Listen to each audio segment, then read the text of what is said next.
खटी मीठी नोक-झोंक। गांव भोलापुर में हर सुबह चिड़ियों की चहचहाहट और बैलों की घंटियों की आवाज से होती थी। वहीं एक छोटे से घर में रहती थी पायल और उसका पति रघु। उनकी शादी को 2 साल हुए थे। पायल सीधी सादी लेकिन तेजतर्रार लड़की थी, जबकि रघु थोड़ा आलसी और ठंडे स्वभाव का था। इन दोनों के बीच प्यार तो था, पर छोटी छोटी बातों पर नोकझोंक हर रोज की बात थी। सुबह का समय था। रघु खाट पर आराम से पड़ा था, जबकि पायल रसोई में खटपट कर रही थी। रघु, उठ जाओ। गाय को चारा डालना है और कुएं से पानी भी भरना है, पायल ने झल्लाकर कहा। रघु करवट बदलते हुए बोला, अरे, अभी तो सूरज भी पूरी तरह नहीं निकला। 5 मिनट और सो लेने दो। पायल तुनक कर बोली, तुम्हारे यही 5 मिनट पूरे दिन खींच जाते हैं। तुम्हें कोई काम की चिंता ही नहीं रहती। रघु ने आलस भरी आवाज में जवाब दिया, तुम तो हमेशा लड़ने का बहाना ढूंढती हो। आराम से भी तो बात कर सकती हो। यह सुनकर पायल गुस्से में पैर पटकती हुई रसोई में चली गई। दोपहर को दोनों सब्जी लेने मंडी गए। पायल हर चीज के दाम पर मोल भाव कर रही थी। भैया, यह टमाटर 30 रुपए किलो। गांव में इतना महंगा? 20 रुपए में देना है तो दो, नहीं तो हम कहीं और चले जाएंगे, पायल ने तीखे स्वर में कहा। रघु को यह देखकर झेंप हुई। वह धीरे से बोला, इतना मत लड़ो। लगता है तुम्हारा झगड़ालू स्वभाव बाजार में भी आ गया। पायल ने घूरते हुए कहा, तुम्हें मोल भाव करना नहीं आता, इसलिए घर का सारा बजट बिगड़ता है। रघु मुस्कुराते हुए बोला, तुम्हारे मोल भाव से तो सब्जी वाले भी डर जाते हैं। दोनों की यह बातचीत सुनकर पास खड़े सब्जी वाले और ग्राहक हंस पड़े। पायल ने जलते भुनते सब्जियां खरीदीं और दोनों घर लौटे। शाम को खाना बनाते वक्त भी नोकझोंक जारी रही। पायल, रोटियां जल्दी बना दो।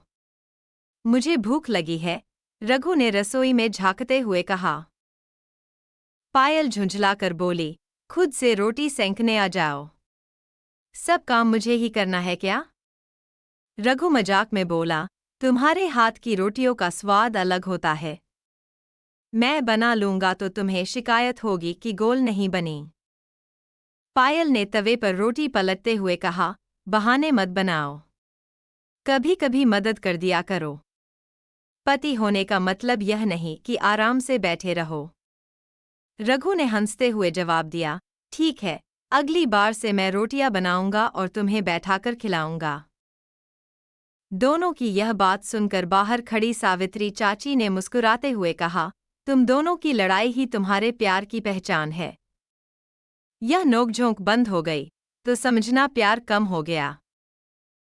अगले दिन सुबह पायल ने देखा कि गाय की रस्सी ढीली थी और गाय बाहर चली गई थी। रघु, यह तुम्हारा काम था। मैंने कल ही कहा था कि रस्सी ठीक कर दो। अब देखो, गाय कहीं चली गई। रघु घबराकर बोला, अरे, मैं अभी ढूंढ कर लाता हूं। ज्यादा गुस्सा मत करो। पायल ने चिढ़कर कहा, तुमसे कोई काम सही समय पर हो ही नहीं सकता। बस बातें बड़ी बड़ी करते हो। रघु ने गाय ढूंढने में पूरा दिन बिता दिया। जब वह शाम को गाय लेकर लौटा तो पायल ने राहत की सांस ली। उसने मुस्कुराते हुए कहा, चलो, शुक्र है कि गाय मिल गई। अब रस्सी को सही से बांधना मत भूलना। रघु हंसते हुए बोला, अगर तुम रोज याद दिलाती रहोगी तो मैं कभी नहीं भूलूंगा। गांव में दोनों की नोकझोंक के किस्से मशहूर हो गए थे। हर कोई उनकी खट्टी मीठी बहस का मजा लेता। रामू काका अक्सर कहते, अरे, रघु और पायल की लड़ाई न हो तो लगता है कि गांव में सन्नाटा छा गया। एक दिन पायल बीमार पड़ गई। रघु ने घर का सारा काम खुद संभाला।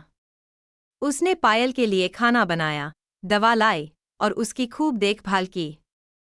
पायल ने भावुक होकर कहा, रघु, तुम इतने भी लापरवाह नहीं हो जितना मैं समझती थी।